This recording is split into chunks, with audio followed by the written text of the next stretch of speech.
Thank you very much. It's great to be with you, and thank you for asking the right questions about the 21st century and what we should do. We need a new approach. We are a crowded world of 8 billion people, and we are facing multiple crises. We don't get along very well with each other. We are facing geopolitical crises, a hot war in Ukraine, big tensions among the major powers, but also on the economic front, massive, unprecedented inequalities of wealth beyond imagining on one side and extreme poverty on the other. And all of this is coming together with environmental damage and future threats that are also unprecedented at a global scale. After all, 8 billion people, average output per person, depending on how you measure it, somewhere between $10,000 and $20,000 per person, again, with measurement issues. But in any event, that's a big world economy. That's an economy of $100 trillion or more, doing incredible damage to just about every ecosystem, fishery, water supply, climate that we have. So all of this means the world economic system is not working properly. That failure was already identified, I'd say 50 years ago, when the collision between the economy and the environment first came to the global awareness at the Stockholm Summit in 1972. It was really clear by the time of the Rio Earth Summit in 1992, but because of failures of our institutions, failures of our political imagination, and failures of our economic ethics, we're not solving these issues. My country, the United States, is more interested in geopolitics and in US hegemony than it is in global prosperity. And this is a huge crisis because the US is wealthy, but not at all generous. It puts its resources into the military. The budget of the US for military purposes is about $1 trillion a year.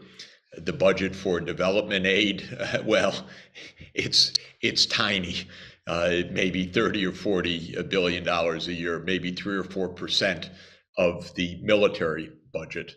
And then somehow the American leaders are confused why the US isn't liked more, and so on.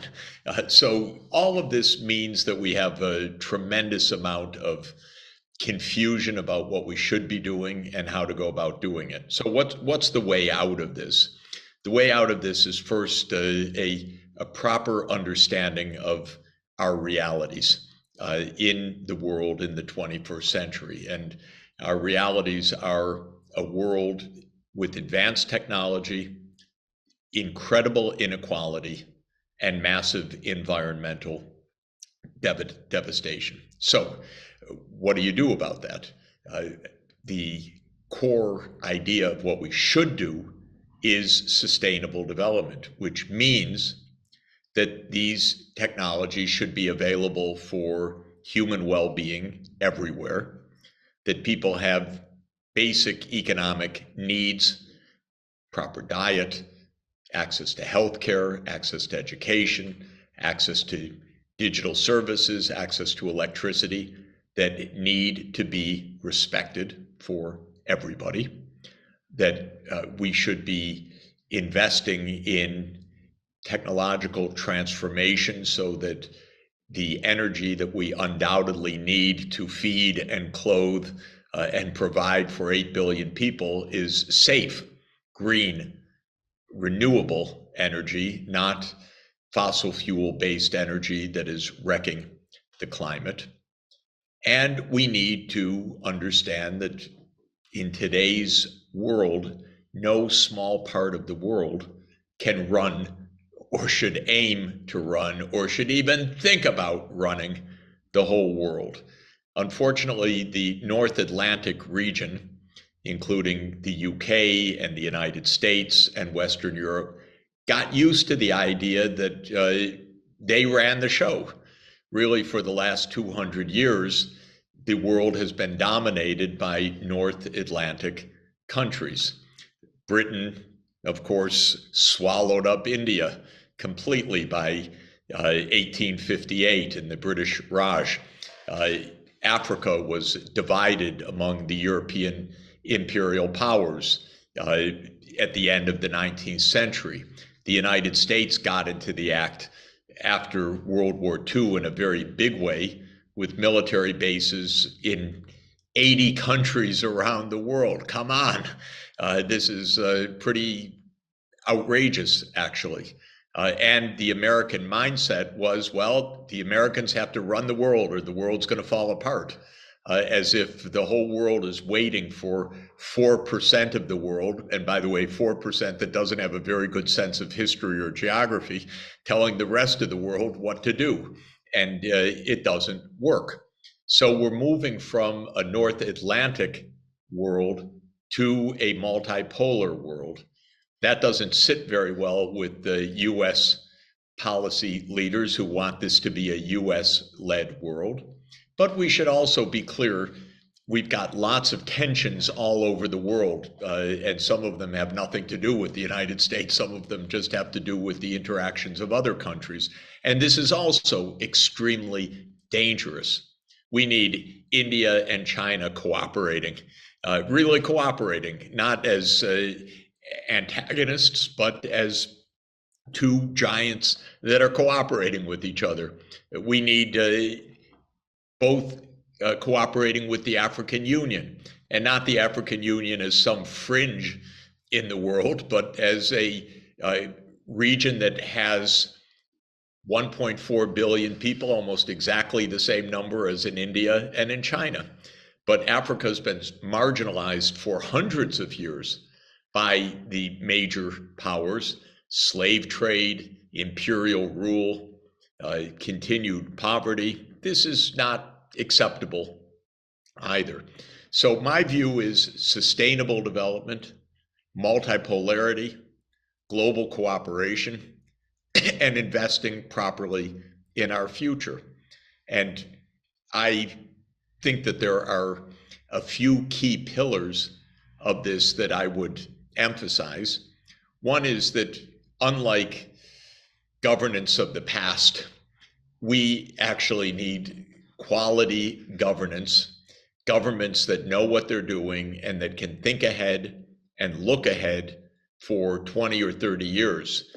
The energy transformation, for example, isn't something you accomplish in a year or two. It requires 30-year forward thinking to decarbonize the energy system. That's a big, complicated challenge. It's not going to be accomplished by the market. It's going to be accomplished by public policy combined with market forces, but led by public policy.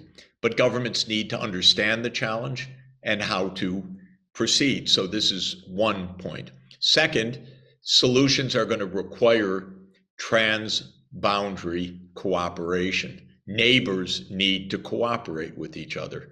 Even Pakistan and India, all through South Asia, we actually need countries talking with each other. We need to put aside ancient enmities and get onto practicalities. The Indus River Valley, the Punjab, the protection of the Himalayan region. This is a joint activity for Pakistan and India. We need cooperation, as I mentioned, of China and India, even a power system that spans the two giants, sharing renewable energy systems. So this is another kind of cooperation that's needed. The third area that is critical is finance. because you have to pay for this transformation. And finance involves many, many issues. It involves how budgets are organized. Governments actually need more revenues because they have a responsibility to ensure that education and healthcare and infrastructure reach the poor people, not just the rich people. So the rich people will be reached by the market, but the poor people will not be reached by the market. They will be ignored by the market. So in this sense, we need public policy to ensure universal access. And this is crucial. And the final point that I would mention is we need peace among the major countries. We are not going to achieve any goals in a conflict-ridden world. And somehow, too many politicians have forgotten diplomacy. They think that war is the only approach, or military buildup. Everybody's talking about building up the military right now. What a tragedy and what a waste of resources. And when you look at how horrible these wars are, like the war in Ukraine right now, Ukraine is being devastated by a war between the US and Russia that is being fought on Ukraine's territory. This is actually a US-Russia war, but the Americans say, well, it's good. The Ukrainians are dying, not the Americans. It's a kind of sick idea, but the US pours in the weapons. It wants to expand its military alliance. Russia says, no, we don't want NATO on our border. Stay away. You end up with a conflict where neither side hears each other. And then Ukraine thinks, okay, we want to be safe. So they think being safe sides with the United States, but it's ending up getting them destroyed because all it is being in between two giant superpowers, each one just trying to be the more powerful one. It's worse than kids in a playground, except that hundreds of thousands of people's lives are being destroyed. So we're not going to have sustainable development in a world of conflict. We're not going to have sustainable development in a world in which military alliances have divided the world. I would really also hope that India is a great civilization and a great nation is not going to fall into a trap of, well, we're with the Quad siding with the United States against China. This would be a disaster. This is just simple-minded thinking in the world today. Nobody should be against anybody. What we need is common problem solving. We need to understand why different parts of the world have their concerns, and we should listen to them. We should listen to what the red lines of different countries are so that the big powers back off from each other and don't make this kind of war. We should understand that we're at the end of the North Atlantic-led world system and that everybody wants a chance at well-being and prosperity right now. And, you know, maybe 200 years ago, the British could say, we run the world, or 75 years ago, the Americans could pretend they run the world, but we're way past that right now. We're in a world where people are literate, they have access to information, they want their say, they want a world that is fair for everybody. So this is what the ethics of the 21st century are, that we should have shared prosperity, peace through diplomacy, rather than military alliances and wars, a long-term perspective because we have long-term complicated challenges, and cooperation, especially between neighbors, because it's neighbors that share rivers, it's neighbors that share ecosystems, it's neighbors that share coastal waterways, it's neighbors that can trade with each other at the lowest cost. So we need global cooperation, but we especially need strong regions. And to end the the old conflicts because we face bigger challenges in the 21st century than 19th century conflicts. So that's the basics that I'd like to share. Thank you. Thank you very much, Professor Sachs, for this wonderful, very brief, but very solid discussion. Now we open up for Q&A. We can ask maybe one or two questions. I will just use my dictatorial power and ask the first question. Good. If we really listen very carefully to what you proposed, I found that economics is more about politics than what we read in a standard textbook, what is being taught at the universities. So how do you see the difference? I mean, hardly these kind of conversations are taking place on the basic books, like those who are doing bachelor's. How do you see it? What happened in economics is really interesting. Economics as a field goes back 2,000 years. Koitila in India wrote already about 2,000 years ago about proper management of the state. We had Aristotle writing about economics already 2,300 years ago. But what happened is that all of those considerations basically got pushed aside by the British, especially in the 18th century. Britain was the rising power. They made a kind of economic ideology that was supportive of Britain's rising power, and with some insights, because I think Adam Smith was a very shrewd observer of the division of labor and the role of trade. So The Wealth of Nations is also a wonderful book. But the British idea was basically unconstrained private power. And this showed up in actually the remarkable case of the East India Company being not only a company, but actually an army, a sovereign state that took over India.